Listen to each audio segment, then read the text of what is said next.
तो previous class में हमारी डिस्कशन यहाँ पे क्लोज हुई थी कि एक हमारे पास क्लाइंट साइड रेंडरिंग होती है, दूसरी हमारे पास सर्वर साइड रेंडरिंग होती है। क्या है डिफरेंस, क्या है? यहाँ मैं प्रोडक्ट्स में जाता हूँ, यहाँ पे जब मैं इस राउट को हिट करता हूँ, जब मैं होम पेज पे जाता हूँ तो यहाँ पे मेरे पास क्या होता है, एक फाइल सेंड हो जाती है products.html की, ठीक है। उसके बाद यही मैं इधर आउटपुट में ही आपको दिखाता हूँ। हमारी एप्लीकेशन चल रही है 4500 पोर्ट पे, लोकल होस्ट 4500। इस यहाँ पे मैं जाता हूँ कि ये आ गया मेरी वेबसाइट का होम पेज। जैसे ही मैं गो टू प्रोडक्ट्स पे जाता हूँ तो मेरा कौन सा राउट आ जाएगा, ये कौन सा राउट हिट हो गया, /products वाला, ये वाला जो होम पेज है वो यहीं से इंडेक्स से ही सेंड हो रहा है। लेकिन /products वाला राउट कौन सा है, ये वाला, जिससे वो products.html वाली फाइल रिस्पॉन्स में क्या हो रही है, सेंड हो रही है, ठीक है। यहाँ पे मैं आ गया तो इसी प्रोडक्ट्स वाले राउट के ऊपर ये जो मुझे डाटा नजर आ रहा है, ठीक है, ये कौन एपीआई हमें दे रही है, ये निचले वाली, ये डेटा कौन दे रही है जो उधर हम शो करवा रहे हैं, ये निचले वाली एपीआई है जो कि डेटा प्रोवाइड कर रही है। और इस राउट के ऊपर हम क्या कर रहे हैं, होम इस /products वाले राउट के ऊपर हम क्या कर रहे हैं, उसी डेटा को क्या कर रहे हैं, यूज कर रहे हैं, ठीक है। अब ये जो डाटा पहले बिल्कुल स्टार्ट पे क्या होता है, जब मैं /products पे जाता हूँ तो ये फाइल सेंड हो जाती है, रिस्पॉन्स में क्या सेंड हो जाती है, ये products.html की फाइल सेंड हो जाती है। अब products.html वाली जो फाइल है, आगे वो क्या करती है, आगे वो राउट को हिट करती है, products/API को आगे हिट करती है, क्या करने के लिए, प्रोडक्ट्स को फेच करने के लिए। यानी हम एक पेज को हिट कर रहे हैं /products को, आगे /product वाला आगे एक और हमारे एप्लीकेशन के राउट को हिट कर रहा है products/API को, और वहां से क्या वो गेट कर रहा है, प्रोडक्ट्स को गेट कर रहा है, और फिर उनको क्या कर रहा है, यहाँ पे ये उनको लूप करके हमारी HTML में क्या कर रहा है, शो कर रहा है। अच्छा, अब यहाँ पे मेन बात ये है कि ये जो ये प्रोडक्ट्स हमारी फैच हो रही हैं और हमें उधर शो हो रही हैं, इसकी जो ये जो जावास्क्रिप्ट का कोड है ये कहाँ पे चल रहा है, क्योंकि अब जावास्क्रिप्ट हमारे पास इधर सर्वर में भी चल रही है और ब्राउजर में भी चल रही है। अब ये वाला जो कोड जो कि ये फंक्शन है फेच प्रोडक्ट्स वाला, ये किस फाइल में के अंदर पड़ा हुआ है, इन products. और ये जो इसके अंदर जितनी भी मैंने जावास्क्रिप्ट लिखी है ये किधर जाके कंपाइल हो रही है, प्रोडक्ट वाले पेज के ऊपर, और प्रोडक्ट वाला पेज जाके ब्राउजर में ओपन हो रहा है। इट मींस ये वाला सारा का सारा कोड किधर जाके एग्जीक्यूट हो रहा है, ब्राउजर में, विच मींस क्लाइंट साइड। क्या चीज, जितना भी कोड हमारा जाके ब्राउजर में कंपाइल होगा और कुछ ना कुछ कंपाइलेशन करेगा, वो कोई एक हेडिंग को क्यों नहीं चेंज कर रहा, वो सारे के सारे हम कंपाइलेशन को कहेंगे या फिर वो सारी की सारी रेंडरिंग को कहेंगे क्लाइंट साइड रेंडरिंग। क्या कहेंगे, क्लाइंट साइड रेंडरिंग। अब यहाँ पे अगर मैं इस पेज को हिट करूँ लोकल होस्ट, ये जो 4500 /products पे जाता हूँ तो यहाँ पे मुझे ये जो प्रोडक्ट लैपटॉप वाली शो हो रही है, अगर मैं इसी पेज के सोर्स को ओपन करूँ, व्यू पेज सोर्स पे जाऊं तो यहाँ पे मुझे वो देखें, उस डिव के अंदर, प्रोडक्ट्स वाले डिव के अंदर कोई प्रोडक्ट एग्जिस्ट नहीं करती। क्यों नहीं करती, क्योंकि इसकी जावास्क्रिप्ट इधर आके क्लाइंट साइड पे कंपाइल हुई है। अगर मैं सोर्स में जाऊंगा, सोर्स से क्या मुराद है, सर्वर ने हमें क्या सेंड किया, सोर्स से क्या मुराद है, सर्वर ने क्या हमें सेंड किया था, सर्वर ने ये सेंड किया, और बाद में जो प्रोडक्ट शो करवाई वो इस जावास्क्रिप्ट के कोड ने वो शो करवाई हमें। और सोर्स में क्योंकि वो हमें कोड का एग्जीक्यूटेड वर्जन नहीं शो हो रहा, इसीलिए हमें इस डिव जिसके ऊपर प्रोडक्ट्स वाली आईडी लगी उसके अंदर हमें प्रोडक्ट्स भी शो नहीं हो रही। बात समझ रहे हैं या नहीं समझ रहे, कि एक्चुअल में ये जो डिव है जिसके ऊपर आईडी प्रोडक्ट्स लगी हुई है, इसके अंदर यहाँ पे तो प्रोडक्ट शो हो रही है हमें, यहाँ से मैं इंस्पेक्ट करूंगा तो मुझे प्रोडक्ट शो होंगी।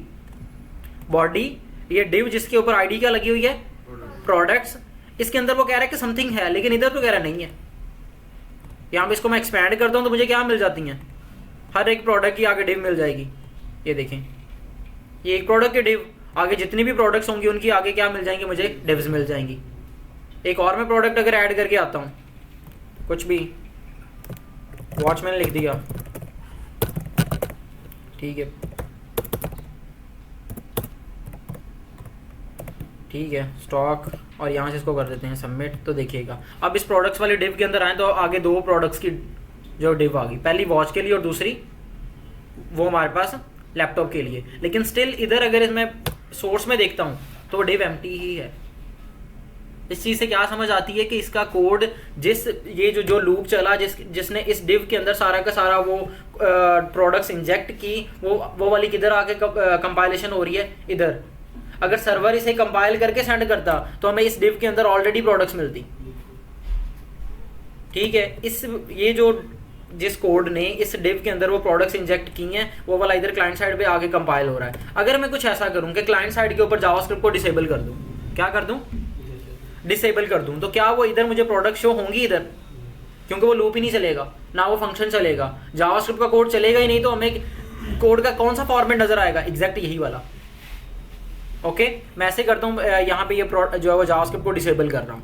यहाँ से सेटिंग में जाके आप जो है ना ब्राउजर की जावास्क्रिप्ट को डिसेबल कर सकते हैं। सेटिंग में जाते हैं और यहाँ पे मैंने सर्च किया लेट्स सपोज जावास्क्रिप्ट, यहाँ पे कह रहा है कि ये सेटिंग्स वाले टैब में है यहाँ पे, और इधर होगा हमारे पास, इधर भी आई थिंक सो ये सिक्योरिटी वाले टैब में है,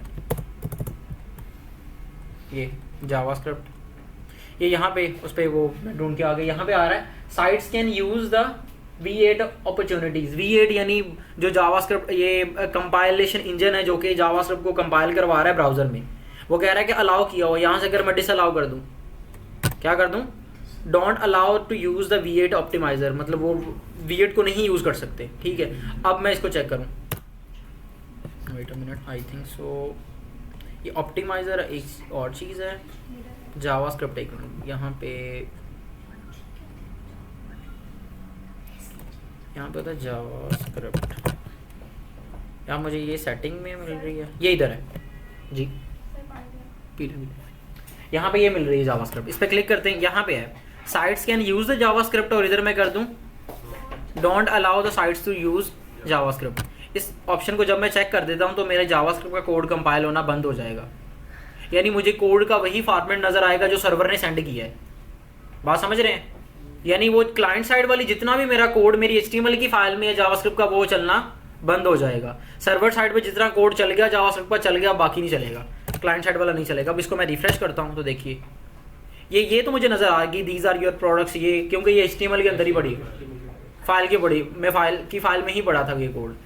ठीक है, अब इसको न्यू प्रोडक्ट पे क्लिक करते हैं, यहाँ से अगर मैं प्रोडक्ट फिल करूंगा और इसको सबमिट करूंगा तो क्या ये भी हो जाएगा, ये भी हो जाएगा, क्योंकि यहाँ पे कौन सी मैं जावास्क्रिप्ट यूज कर रहा हूँ, यहाँ पे तो एक मैं फॉर्म के अंदर एक दूसरे API के राउट को हिट कर रहा हूँ जिसने आगे सर्वर को हिट करना है। ये देखिएगा प्रोडक्ट्स/न्यू वाली अगर मैं जाऊँ, यहाँ पे प्रोडक्ट फॉर्म पे जाऊँ तो यहाँ पे कोई जावास्क्रिप्ट है, स्क्रिप्ट का टैग है ही नहीं।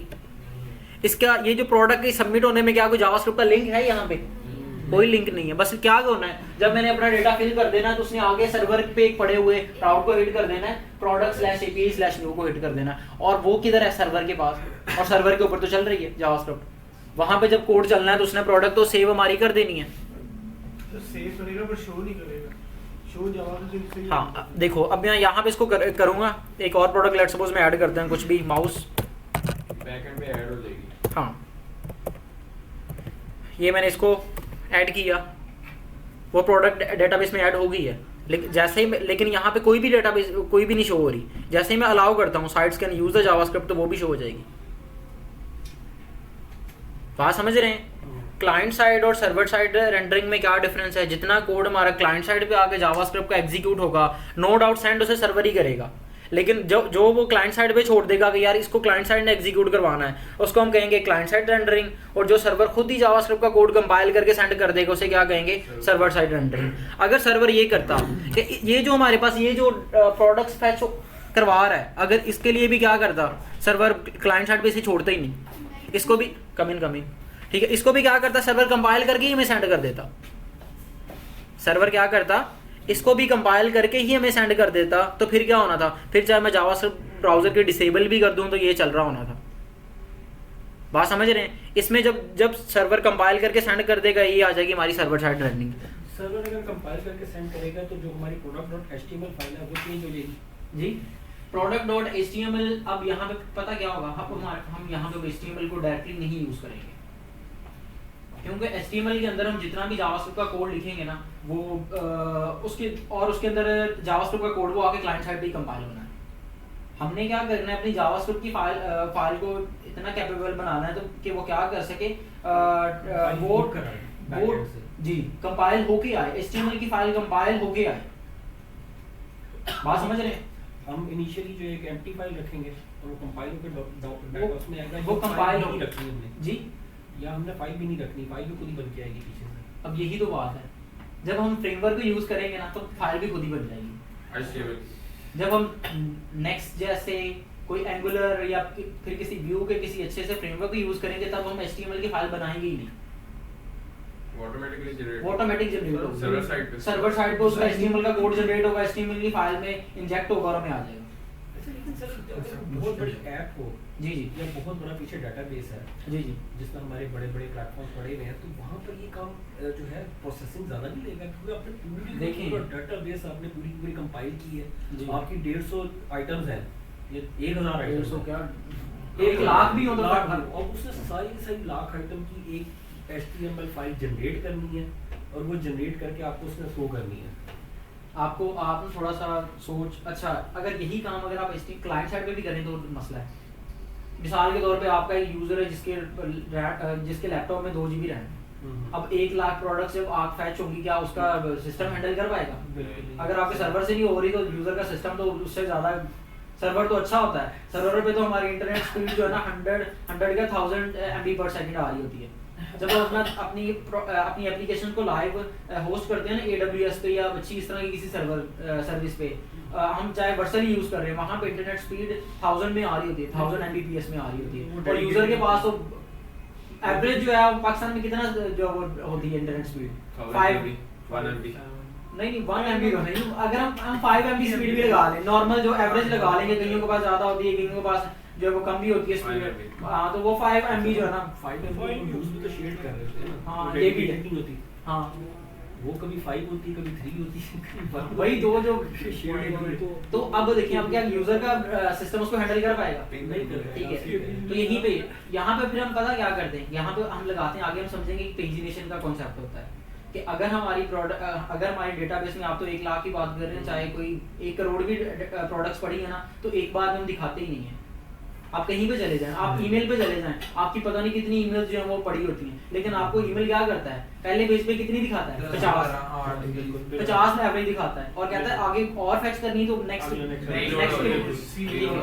तो यहाँ पे हमारे पास क्या है कि एक्चुअल में हम पेजिनेशन को अडॉप्ट करते हैं। सर हम ये एज एडमिन डैशबोर्ड काम कर रहे हैं ना प्रोडक्ट सेटिंग का, अब यहाँ पे एज अ डेवलपर हैं कि हमने ये बनानी है प्रोडक्ट। नहीं एडमिन डैशबोर्ड काम कर रहे हैं ना, जैसे प्रोडक्ट सेट कर रहे हैं अभी ये बिल्कुल। हाँ जी, ये- देखें एक्चुअल में एडमिन ये हम शो ही कर रहे हैं ना, जब ये यूजर को दिखानी है तो अब डिलीट का बटन नहीं होना, बस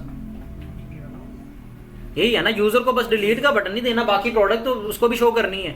अच्छा ये स्टाइलिश नहीं है, ये हम बाद में ठीक है ना CSS को आपकी बात समझ में आ गई है। जी सर वो भी लूप के जरिए ही हो जाएगी स्टाइलिंग, स्टाइलिंग Java से ही। हाँ जी वो हो जाएगी, ठीक है ज़्यादा उसके लिए रन करनी हो तो ज़्यादा भी कर सकते हैं। ओके। अच्छा अब ये सारी बातें कि अब यहाँ पे हमें लेट सपोज मेरी छोटी सी एप्लीकेशन है, छोटी सी एक ब्लॉग एप्लीकेशन है जिसमें मैंने डेली का लेट सपोज सिर्फ एक ब्लॉग अपलोड करना है, तो कोई इतनी हैवी एप्लीकेशन नहीं है, बिल्कुल नॉर्मल साइज़ की एप्लीकेशन है, ठीक है।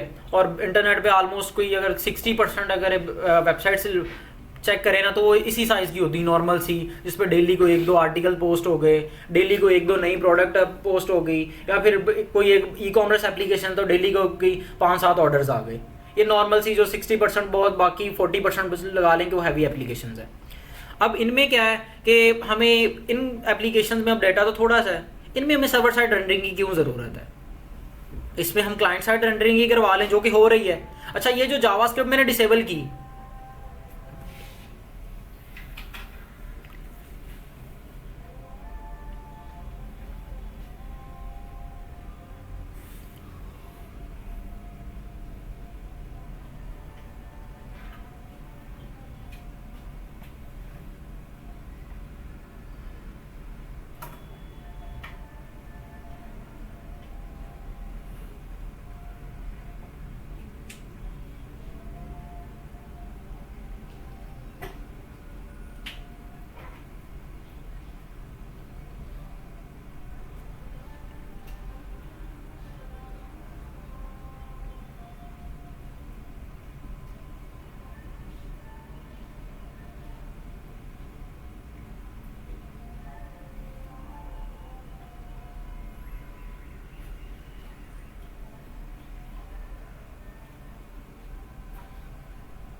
तो जो ये हमने जावास्क्रिप्ट को डिसेबल किया है, ये नॉर्मली यूज़र तो करता ही नहीं है।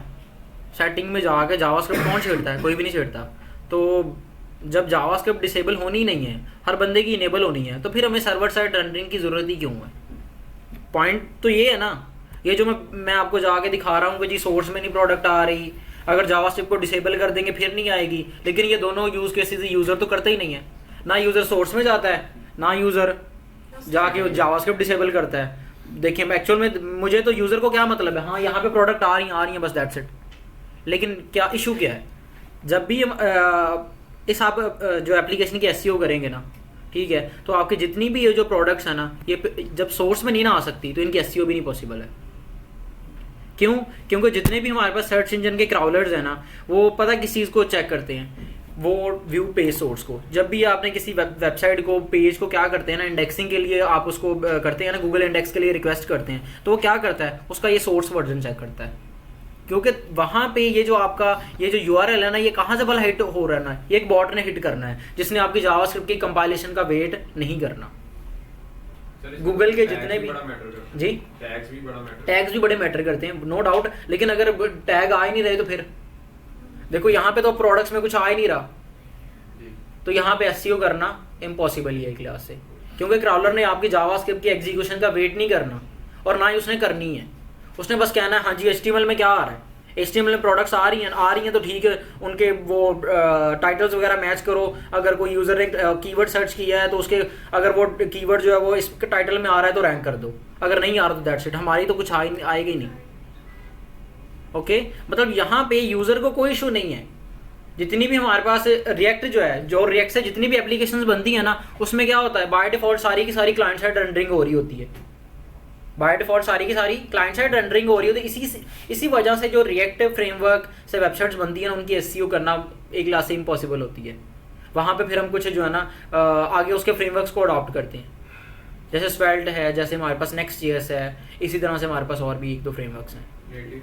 ठीक है, नेटिव मोबाइल ऐप डेवलपमेंट में आ जाता है। ठीक है, नेटिव में भी ये इशू है, तो वहाँ पे हम एक्सपो को ही अडॉप्ट करते हैं। ठीक है, उसमें भी ये इशू आते हैं। आप आगे उसमें भी हम कर सकते हैं, बहुत कुछ कर सकते हैं। अच्छा, समझ आ गई ये कि ये हमने सर्वर साइड रनिंग करनी क्यों है। सबसे मेन एसईओ। अगर आपने एक वेबसाइट बनाई है, उसकी एसईओ ही नहीं है पॉसिबल, तो फ़ायदा उस चीज़ का सिर्फ वो आपके लिए ही है।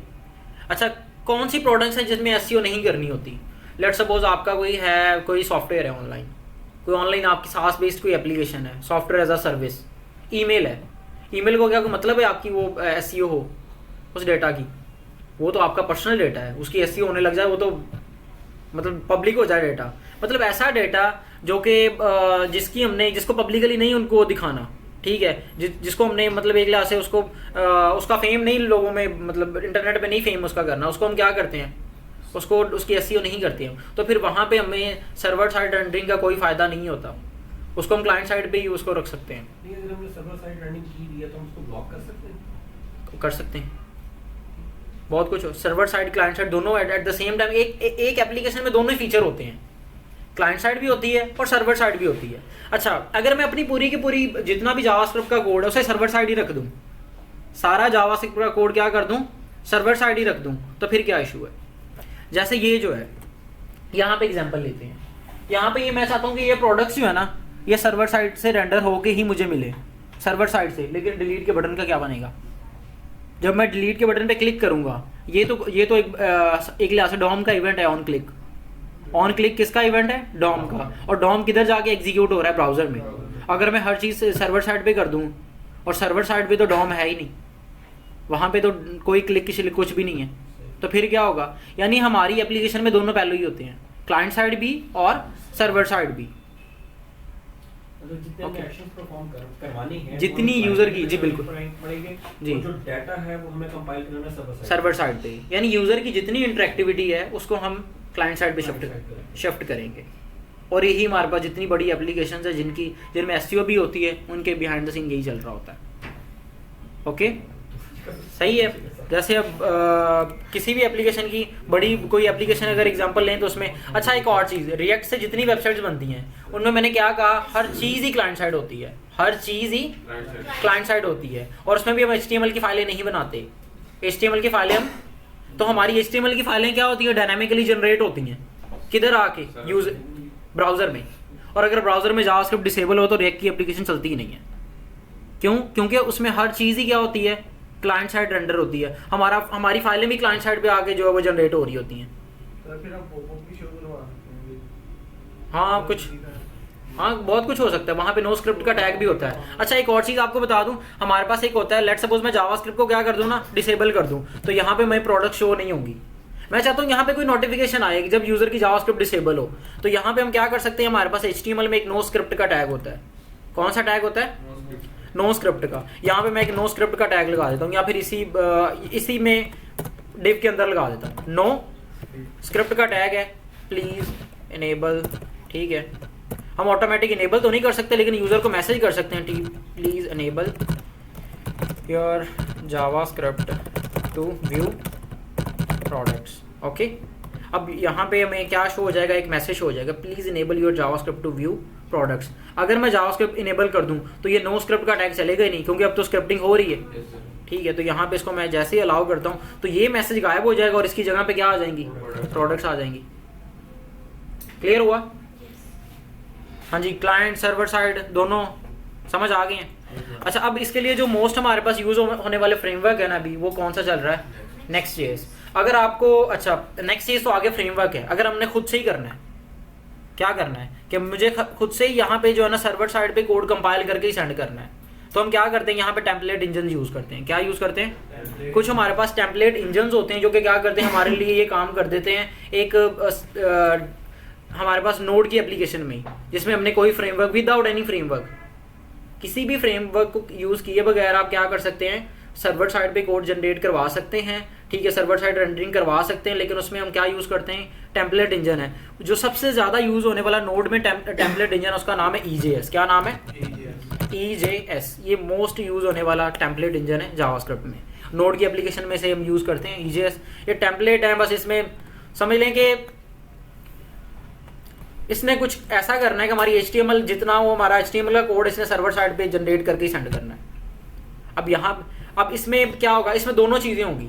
जिस चीज़ को हम टेम्पलेट इंजन के अंदर रख देंगे ना, वो सर्वर साइड पे जनरेट होने लग जाएगी। जिस कोड को हम इससे बाहर रख देंगे, जावास्क्रिप्ट के कोड को इस टेम्पलेट से बाहर, वो क्लाइंट साइड पे चल जाएगा। तो दोनों हमारे फीचर इनेबल हो जाएंगे, दोनों फीचर्स ही इनेबल हो जाएंगे। जिसको हमने इसे EJS के अंदर रख दिया, ये एक्चुअल में होगा क्या कि हमारी जितनी भी HTML की फाइलें हैं ना, उनको हमने EJS से कन्वर्ट कर देना है। किससे? उनका नाम क्या कर देना है, EJS। अब वो फाइलों के अंदर दोनों फीचर आ जाएंगी। ठीक है, क्लाइंट साइड वाले भी और सर्वर साइड वाले भी होगी। उसमें हम कोड किसका लिखेंगे, HTML के लिखेंगे, लेकिन इसके कुछ शॉर्टकट्स होंगे, कुछ समझ लेंगे, कुछ छोटी छोटी होंगी स्निपेट्स होंगे, जिनको हम यूज़ करके जो है ना सर्वर साइड पे कोड कंपाइल करवा सकते हैं। ठीक है, सबसे ज़्यादा यूज़ होने वाला टेम्पलेट इंजन और भी बहुत सारे हैं, लेकिन सबसे ज़्यादा यूज़ होने वाला हमारे पास कौन सा है, EJS है। ये आप लोगों का, ये बहुत सिंपल सा एक समझ लेंगे टूल है, इसको स्टडी करना आप लोगों का काम है। ठीक है, ये आपकी नेक्स्ट क्लास में ये क्लास असाइनमेंट होगी। ठीक है, इसको आपने स्टडी, बहुत मुश्किल नहीं है, ये बहुत सिंपल सा टूल है। इसके बाद छोटे छोटे स्निपेट्स हैं, जैसे ये देखें, ये एक स्निपेट है कि आप क्या कर रहे हैं कि अगर किधर है ये, अगर यूज़र होगा, ये देखें, लेकिन ये जो इतना सा कोड है ये किधर चलेगा, सर्वर साइड पे। क्यों? क्योंकि ये EJS के अंदर हुआ है। अगर यूज़र होगा तो आपने क्या प्रिंट करवा देना, यूज़र का नेम, अदरवाइज नहीं करवाना। समझ आ रही है? ये देखें, ये बस ये कौन से, ये यहाँ पे अब देखें, स्टडी करने वाली क्या चीज़ है। एक्चुअल में अगर मैं इनको हटा दूं ना, इनको अगर भूल जाए तो क्या ये जावास्क्रिप्ट का कोड ही है। अगर इनको मैं भूल जाऊं, ये इफ यूजर, अगर यूजर होगा तो एक H2 के अंदर यूजर का नेम प्रिंट करवा देना है, बस इनको भूल जाऊं तो बस, बाकी यही है। बस क्या है, हर लाइन के स्टार्ट पे जहाँ पे मैं, देखो जहाँ पे मैं HTML या जावास्क्रिप्ट लिखना चाह रहा हूँ, वहाँ पे मैं क्या लगा देता हूँ, <% उसके अंदर मैं क्या लिख देता हूँ, जावास्क्रिप्ट लिख देता हूँ। ठीक है, उससे न्यू लाइन में जहाँ पे HTML को मैंने उसके अंदर नहीं लिखा, HTML को मैंने नॉर्मल H2 का टैग लगाया, आगे मुझे H2 के अंदर यूजर का नेम लिख रहा था जो कि एक वेरिएबल से आ रहा था, तो फिर मैंने क्या किया, आगे फिर वो <% लगा दिया। ठीक है, तो आगे वो यूजर का नेम प्रिंट कर दिया, यहाँ पे वो खत्म हो गया, खत्म कर दिया। टैग्स हैं बस, छोटे छोटे क्या हैं, टैग्स हैं, स्निपेट्स हैं बस। तो ये कौन सी फाइल में, जावास्क्रिप्ट की फाइल में यूज होता है? नहीं, ये इसका कोड हम किसमें लिखेंगे? इसका कोड आप HTML की फाइल में लिखेंगे, बस उसकी एक्सटेंशन EJS कर देंगे। अच्छा एक मैं छोटी सी आपको, बल्कि मैं इसको ना थोड़ा सा आपको ना ओवरव्यू दे ही देता हूँ। सबसे पहले इसको इंस्टॉल करते हैं, npm i, टर्मिनल को मैं सेपरेट करके यहाँ पे क्या कर लेता हूँ, और जब तक लाइब्रेरीज नहीं आई थी जैसे रिएक्ट, नेक्स्ट, जितने भी फ्रेमवर्क्स नहीं आए थे तो इन्हीं से बनता था सब कुछ। अभी तक भी PHP यही जो है ना वो समझ लें कि अप्रोच को यूज़ कर रहा है। इंडेक्स की जो फाइल है उसको भी चेंज करती है जी, इंडेक्स फाइल हर चीज़ EJS से, उसके अंदर कोड HTML का ही होगा। वो ठीक है, मैंने इससे पूछा तो मैंने जिससे उसने सर्वर ने उसको जॉइन करना है तो खाली इंडेक्स एक्सटेंशन को नहीं कोई इशू करता हो देखे ना, इसका टेम्पलेट इंजन जिन्होंने बनाया उन्होंने ये सारी चीज़ें सोची हुई हैं। तो बड़े आगे देखें तो सवाल सही, निकल गए। अजीब से सवाल निकल रहे हैं यार। जिसके माइंड में कोई क्वेश्चन है पूछ लो। मैं वैसे बात कर रहा था। तो यार आप कह रहे हो अजीब से क्वेश्चन है तो कोई एक पूछ लो। चलो सर सर आपने ये आज भी बताया MCQs में नहीं कर सकता। किसमें? कह रहा है हाँ, बात MCQ में। अच्छा समझ आ। अच्छा नेक्स्ट हम क्या देखना था, EJS को मैंने इंस्टॉल किया, npm i EJS that's it, install हो जाएगा। नेक्स्ट इसको यूज़ किस तरह से करना है, इसके छोटे छोटे ये स्निपेट्स हैं, ठीक है।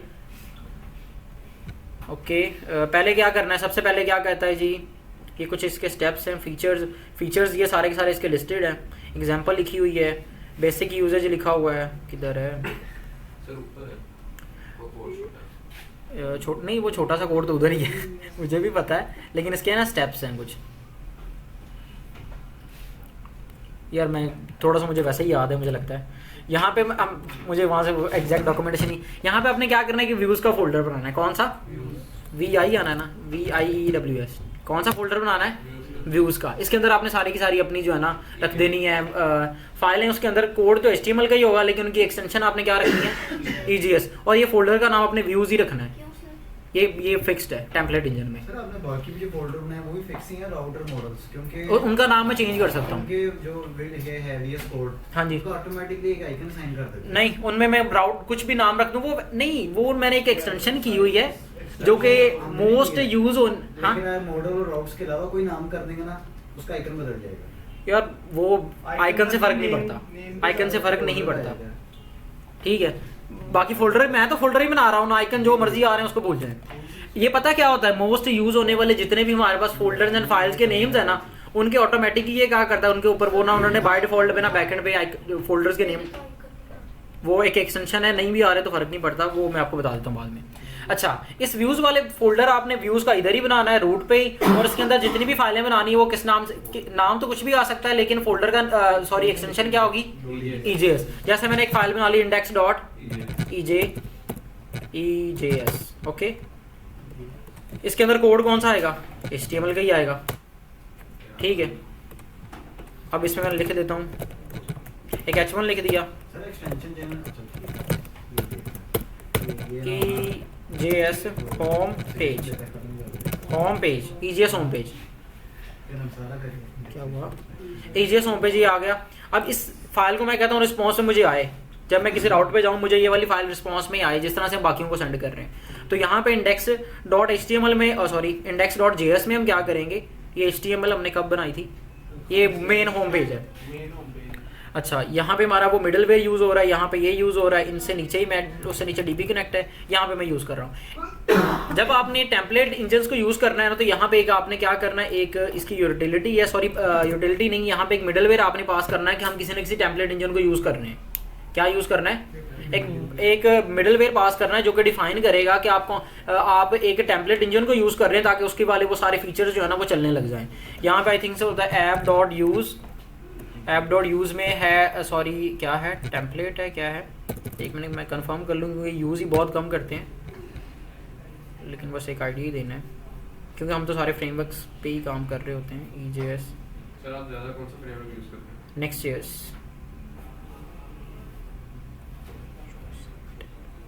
टेम्पलेट अंडरस्कोर इंजन होता है शायद, या फिर टेम्पलेट होता है, टेम्पलेट इंजन होता है।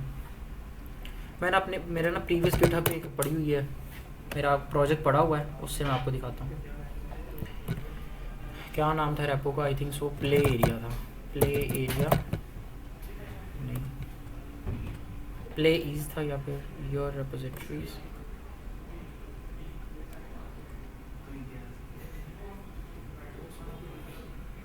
जहाँ पे प्ले ईज के नाम से होगा वो देखिएगा, नहीं है ये प्ले एरिया बुकिंग ऐप, मन ऐप मिल गई। नहीं बल्कि इसमें भी नहीं है शायद, तो मैं यहाँ पे सर्च करता हूँ। ये इसके ऑफिशियल डॉक्यूमेंटेशन पे जाते हैं, वहाँ से इसको रीड कर लेते हैं। क्या बन जाए?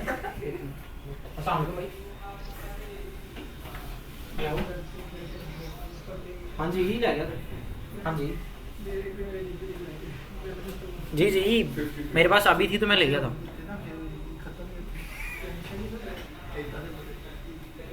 नहीं मैं गार्ड को बता के आया था। चलो ठीक, ओके अल्लाह हाफ़िज़। अच्छा जी, तो यहाँ पे इसकी वो ऑफिशियल डॉक्यूमेंटेशन यहाँ पे अवेलेबल है, इंस्टॉल करना है। और यहाँ पे एक है EGS basic usage, I think so यही है। Let template EGS dot compile string, नहीं ये भी नहीं है। रेंडर करना आता है एक मिनट बस।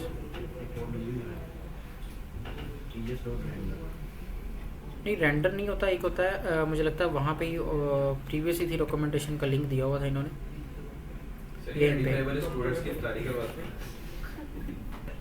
स्टूडेंट्स की इफ्तारी उससे पहले फ्री हो जाते हैं, लेकिन कभी कोई फ्रेमवर्क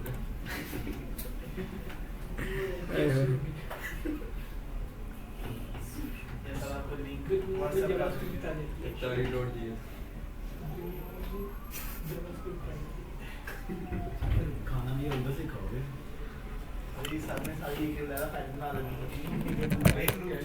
चैट जीपीटी की तरह। बारी आओ खाते जाओ। इतना मुश्किल नहीं है, मतलब सीरियल ऐसे निकाल। How to use EGS in Express.js।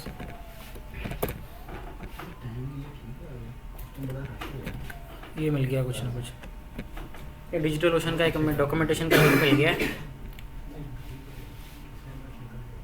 Initialise किया हुआ है, ये मिल गया।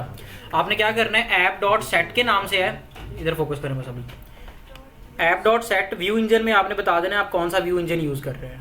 ऐप डॉट यूज़ नहीं है, ऐप डॉट सेट है, और सेट में आपने बता देना है व्यू इंजन लिखना है, VIEW व्यू ENGIN इंजन। और यहाँ पे आपने बता देना है अपना सेकंड आर्गुमेंट में बता देना है आप कौन सा इंजन यूज़ कर रहे हैं, EGS। ये सिंगल और डबल कोड से वैसे फ़र्क नहीं पड़ता। अच्छा अब कर लो, यहाँ पे कौन सा कोई ऐसा कोई। अच्छा अब मैं करता हूँ, जब मैं यहाँ से ऐप डॉट गेट को हिट करूँगा ना, अब मैं यहाँ पे वो HTML की फाइल रेंडर करता हूँ, ठीक है। ऐप डॉट गेट अगर मैं स्लैश आऊँगा EGS के ऊपर, एक मैंने राउट कौन सा डिफाइन किया अभी, मैं कुछ ये राउट तो मैं अपनी मर्जी से कोई भी डिफाइन कर सकता हूँ, ठीक है। यहाँ पे जब भी मैं EGS पे आऊँगा, ठीक है, तो यहाँ पे क्या होगा आगे रिक्वेस्ट और रिस्पॉन्स, रिक्वेस्ट कॉमा रिस्पॉन्स, और रिस्पॉन्स में क्या चीज़ मुझे रेंडर कर देनी है, रिस्पॉन्स डॉट रेंडर का मेथड यूज़ होगा किसी भी EGS की फाइल को क्या करने के लिए, रेंडर करने के लिए, रिस्पॉन्स डॉट रेंडर। और आगे हम बता देंगे कि व्यूज़ वाले फोल्डर के अंदर उस फाइल का नाम क्या है, व्यूज़ वाले फोल्डर के अंदर फाइल का नाम क्या है, इंडेक्स डॉट EGS। हमने सिर्फ इंडेक्स लिखना है, नाम एक्सटेंशन नहीं लिखनी। क्या लिख दिया मैंने, इंडेक्स। तो इससे हमारी जो वो फाइल है ना ये वाली, ये रेंडर हो जाएगी हमारे पास ब्राउज़र में। जब मैं किस राउट पे जाऊँगा, स्लैश EGS के ऊपर। टेस्ट करते हैं इसको, यहाँ पे मैं स्लैश EGS पे जाता हूँ तो हमें वो फाइल मिल गई EGS होम पेज। अब मैं यहाँ पे कुछ जो है ना कुछ लिखता हूँ, नाम क्या है, ये कोड लिखता हूँ जिसमें चेक करते हैं जावास्क्रिप्ट ही होगी और साथ HTML भी होगी, ये वाला। जैसे ये वाला कोड है, इसमें क्या है कि अगर यूज़र होगा, अगर मैंने किया, अगर यहाँ पे मैंने खुद ही मैंने ट्रू लिख दिया, अगर ये क्या हुआ इफ़ ट्रू, वैसे मैंने ट्रू खुद ही कर दिया है, तो क्या होगा एक H2 के अंदर क्या प्रिंट हो जाएगा, मैं खुद मैनुअली प्रिंट कर देता हूँ हेलो, ठीक है। या फिर मैंने लिख दिया कुछ भी अली, क्या लिख दिया अली, मैंने खुद ही लिख दिया कि जब अगर यहाँ पे ट्रू होगा तो ये H2 के अंदर क्या आ जाएगा, अली आ जाएगा, अदरवाइज नहीं आएगा। चेक करते हैं क्या ये चल रहा है, आ गया अली, ठीक है। अब ये चेक करते हैं कि क्या ये व्यू पेज सोर्स में जाकर चेक करते हैं कि क्या ये अली H2 के अंदर सर्वर ने ही कंपाइल करके भेजा है या फिर क्लाइंट साइड पे आके कुछ ना कुछ जावास्क्रिप्ट का कोड कंपाइल हुआ है। व्यू पेज सोर्स पे चलते हैं तो देखें ये अली के ऊपर जो कंडीशन लगी वो किधर लग गई थी, वो सर्वर पे ही लगी थी। वो सर्वर के ऊपर ही कंडीशन जो है ना कंपाइल हो गई कि ट्रू है तो H2 प्रिंट कर देना, अदरवाइज नहीं प्रिंट करना। बात समझ आ रही है कि नहीं आ रही? यहाँ पे अगर मैं फॉल्स कर दूँ, यहाँ पे क्या कर दूँ, फॉल्स कर दूँ तो अपने आप ही क्या होगा, ये वो H2 गायब हो जाएगी। यानी अब हमारा जो है वो कोड जो है वो सर्वर पे क्या होने लग गया, जनरेट होने लग गया। समझ आई नहीं आई? अगर आ गई है तो हम नेक्स्ट आगे इसको फर्दर कुछ ना कुछ इस पर स्टडी कर लेते हैं EJS के ऊपर। वो आपने जैसे लिखा था ना वो साइन क्या है? ये साइन ये इसके अपने बिल्ट इन है। टैग है।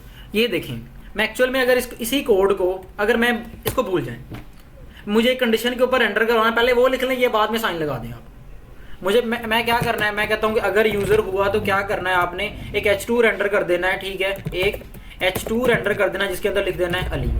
ये इतना आप कोड लिखेंगे ना, ये कब चलेगा, अगर यूज़र ये यहाँ पे ट्रू हुआ, अगर ट्रू हुआ, लेकिन ये डायरेक्टली ये क्या कोड इधर चल जाना चाहिए, नहीं चलेगा। क्यों नहीं चलेगा? क्योंकि यहाँ पे ना तो ये एक लिहाज से हमने स्क्रिप्ट का टैग लगाया हुआ है, और अगर मैं स्क्रिप्ट का टैग लगा भी दूँ तो क्या मैं डायरेक्टली इस तरह से H2 लिख सकता हूँ जावास्क्रिप्ट में?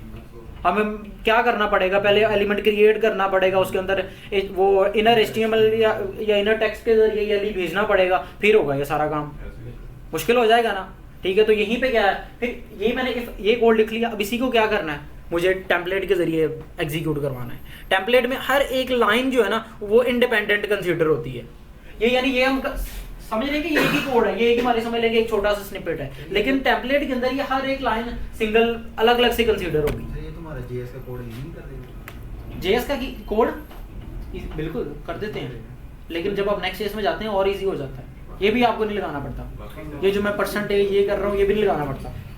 आगे फ्रेमवर्क्स जो हैं वो सारे के सारे इसीलिए तो बने हैं।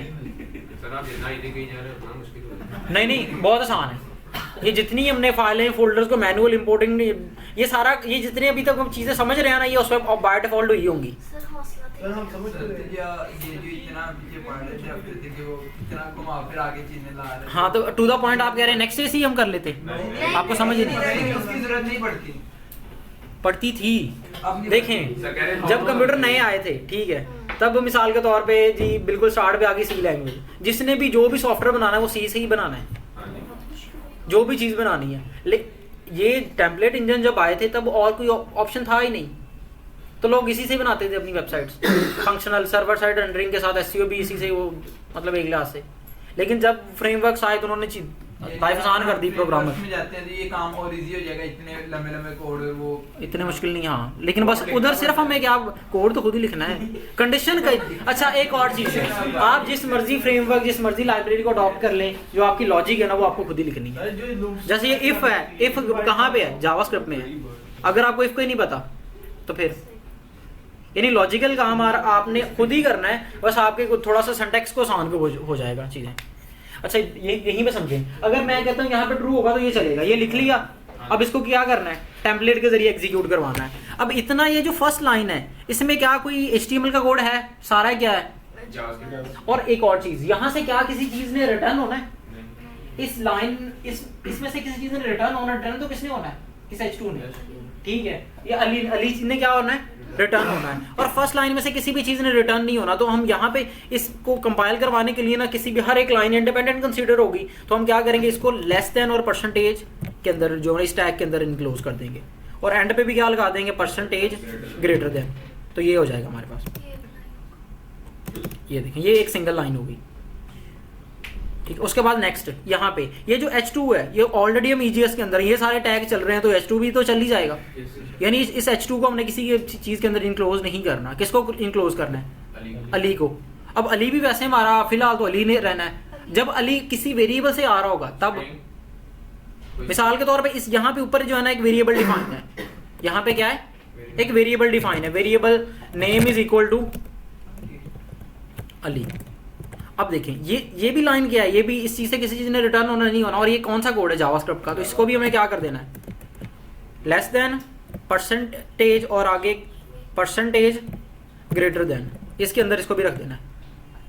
ओके उससे नेक्स्ट उसके बाद ये जो H2 है ये ऑलरेडी है, EJS है, ये टैग चल सकते हैं तो H2 भी चल जाएगा। लेकिन ये अली अली नहीं रहना, कहाँ से आना, ऊपर से नेम से आना है। तो यहाँ पे क्या होगा, यहाँ से कुछ रिटर्न भी हो रहा है, एक वेरिएबल की वैल्यू क्या हो रही है, रिटर्न भी हो रही है। तो यहाँ पे हम एक्स्ट्रा चीज़ ये लगाएंगे, लेस देन परसेंटेज और परसेंटेज ग्रेटर देन तो लगाएंगे ही लगाएंगे परसेंटेज। लेकिन इसमें क्या होगा, यहाँ पे हम फर्स्ट परसेंटेज के बाद इक्वल टू भी लगाएंगे ताकि वैल्यू क्या हो जाए, रिटर्न भी हो जाए। रिटर्न किस चीज़ की वैल्यू, ऊपर वाले नेम, इससे ऊपर वाले नेम वाले वेरिएबल की वैल्यू। कौन से, इस नेम वाले वेरिएबल के नीचे हमने वैल्यू क्या कर दी, रिटर्न। उससे नीचे फिर अगेन ये जो चीज़ है, ये जो ब्रैकेट है, क्या इससे कुछ, इस ब्रैकेट से कोई चीज़ रिटर्न होनी नहीं होनी, तो इसको भी again less than percentage, percentage greater than, और यहाँ पे वो ब्रैकेट। समझ आ गई कि नहीं आई? सर नहीं आ रही। कुछ ना है, कुछ नहीं होता। हाँ जी अली फिर भी चल रहा है। अब मैं यहाँ से वेरिएबल का यहाँ से कादिर कर देता हूँ तो यहाँ पे जाएगा, कादिर आ जाएगा। और यहाँ से ये सारा ये वेरिएबल से डेटा है और लेकिन सर्वर साइड पे रेंडर होके ही आया है। हाँ जी समझ आई? ये एक्चुअल में क्या है, ये क्या चीज़ें हैं, ये बस कुछ जो है ना टेम्पलेट लिटरल्स हैं। अगर आपको ये मुश्किल लग रहा है तो जो PHP में डेवलपमेंट करते हैं वो तो बहुत उनका lesson greater than see the question mark वगैरह जी, वो टैग्स वगैरह कैसे ओपन क्लोज होते हैं। हाँ मतलब इसी तरह से उनके परसेंटेज ये सब कुछ आता ही आता है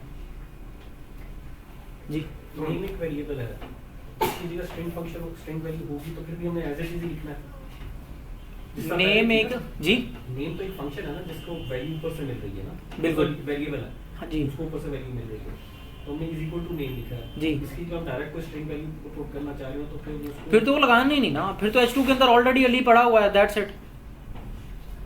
बात समझ रहे हैं कि अगर मिसाल के तौर पे ये होता ही नहीं, ये भी ना होता और ये इसके अंदर ऑलरेडी अली पड़ा होता, फिर तो कुछ है ही नहीं, अली ने अली रहना है।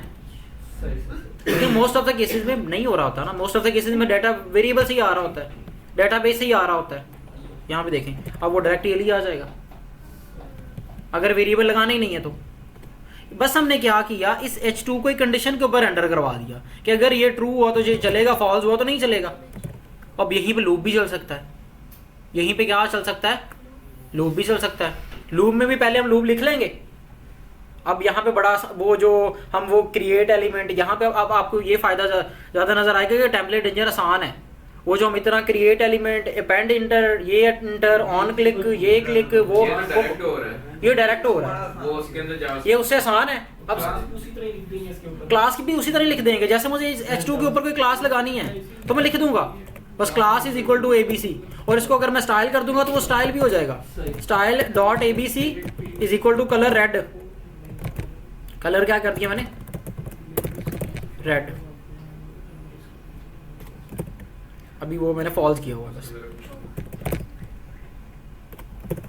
तो देखिए कितना आसान है जावास्क्रिप्ट का वो सारा झंझट खत्म कि वो जो क्रिएट, पहले H2 क्रिएट किया, बाद में उसमें वेरिएबल की वैल्यू इंजेक्ट की, बाद में उस पर क्लास लगाई, क्लास को स्टाइल उधर किया हुआ है। आसान है ये, उधर ही उसी लाइन में होता जा रहा है। लेकिन सर फाइल तो एक ही होगी फिर। हाँ जी, फाइल तो फिर एक ही होगी कौन सी फाइल? EJS की EJS की। जावास्क्रिप्ट कोड भी हम इसमें डाल रहे हैं, CSS का भी इसमें डाल रहे हैं। हाँ ठीक है, लेकिन यहाँ पे डेटाबेस को क्यूरी नहीं कर सकते, ठीक है ना। और यहाँ पे वो जो एक राउट पे हमें वो EJS की फाइल आ रही, वो अच्छा डायरेक्टली EJS अकेला चलेगा भी नहीं। एक और आपको बता दूँ, किसी ना किसी के साथ, फ्रेमवर्क के साथ ही चलेगा, इंडिपेंडेंट EJS। अच्छा अब जो PHP है, PHP में भी यही होता है कि हम बस फाइल की एक्सटेंशन क्या कर देते हैं, PHP, उसी के अंदर HTML लिख देते हैं, उसी मतलब ये एग्जैक्ट PHP यही होती है जैसे ये टेम्पलेट इंजन है, लेकिन उसका फ्रेमवर्क होता है ना, ठीक है, उसका लारावेल फ्रेमवर्क है। हाँ यही देखिए, उन्हें भी PHP वाला ये सिंटैक्स इतना पसंद नहीं था तो उन्होंने लारावेल निकाला ना, ठीक है। तो उसके अंदर क्या होता है फ्रेमवर्क में, वो भी बाय डिफॉल्ट चीजें बनी होती हैं। बाय डिफॉल्ट उसमें भी ऑलमोस्ट, लेकिन उसमें भी ये लारावेल में भी ऐसे टेम्पलेट ही है यही। हाँ जी समझ आ गई। यहीं पे अगर मैं लूप चलाना चाहूँ तो लूप भी चला सकता हूँ। मिसाल के तौर पे ये मुझे थोड़ी देर रुक जाए, इसको मैंने कमेंट कर दिया। यहाँ पे मुझे क्या करना है, एक लूप चला के कोई 10 बार H2 प्रिंट करने हैं, ठीक है। यहाँ पे मैंने फॉर लूप चलाया, एक वेरिएबल आई। अच्छा आप ऐसा भी कर सकते हैं कि यहाँ पे थोड़ी देर के लिए स्क्रिप्ट का टैग लगा के उसके अंदर कोड लिख के बाद में उसको ऊपर शिफ्ट कर दें, बाद में स्क्रिप्ट का टैग या फिर हटा दें, टेम्पलेट लिटरल लगाने। मैंने यहाँ पे एक फॉर लूप चलाया, ठीक है, फॉर लूप के अंदर variable i is equal to let suppose 1 और उसके बाद i less than equal to 10 और i plus plus let suppose 10 times मुझे किसी चीज़ को प्रिंट करना है आई प्लस प्लस, और बाद में इसके नीचे हमने क्या किया, एक ये करेगा क्या, एक h2 रिटर्न करेगा, ठीक है, h2 और इसके अंदर क्या आ जाएगा हेलो, और या फिर हेलो और उसके साथ ऊपर आई वाली वेरिएबल की वैल्यू आ जाएगी, ठीक है। h2 को यहाँ से क्लोज कर दिया और यहाँ पे नीचे बस दैट्स इट और कुछ भी नहीं है, ठीक है। इतना कोड होगा, लेकिन ये स्क्रिप्ट के अंदर नहीं चलेगा, किसके अंदर चलाना है, इसे EGS के जरिए चलाना है। तो ये मैं स्क्रिप्ट वाला टैग हटा देता हूँ, इसे लगाना भी नहीं था। अब ये जो फर्स्ट लाइन इसमें से कोई चीज़ रिटर्न हो रही है नहीं, सिंपल प्लेन है, तो लेस देन परसेंटेज और इधर परसेंटेज ग्रेटर देन, यहाँ पे क्या है, यहाँ पे ये आई की वैल्यू थोड़ी सी आई की वैल्यू ऊपर से लेनी है इसने, तो यहाँ पे less than percentage equal to percentage greater than, और यहाँ पे क्या आ जाएगा आई, और यहाँ पे अगेन वही, इसी को मैं कॉपी कर लेता हूँ, सही है। ओके अब ये 10 बार क्या होगा, ये जो H2 और है इसके ऊपर तो हमने ये नहीं लगाया, H2 इसके ऊपर, क्योंकि ये HTML के टैग हैं, और हेलो भी तो है। हेलो प्लेन टेक्स्ट था, यानी कि ये कौन सा किसी वेरिएबल से आ रहा था, यानी कि सिर्फ जावास्क्रिप्ट की चीजों के आ गया हमने। जावास्क्रिप्ट की चीज़ों के जो चीज़ें फंक्शनल हो रही हैं, आई हेलो के आगे आई भी लिखा जब मैंने उसके ऊपर कंडीशन डिफाइन कर दी थी फॉर लूप की। तो वही साथ 1 2 3 आ जाए ना, hello 1 hello 2 hello 3 hello 4, template literal वाला काम भी खत्म हो गया ना। हाँ हाँ सही था। हाँ जी। ठीक। और एक और इसका क्या फ़ायदा है, ये सारा का सारा सर्वर साइड पे कंपाइल हो गया आ रहा है, ये सारा अच्छा सर्वर साइड, एक तो लिखना भी आसान है, ऊपर सर्वर साइड हो गया आ रहा है, डबल फायदे हैं।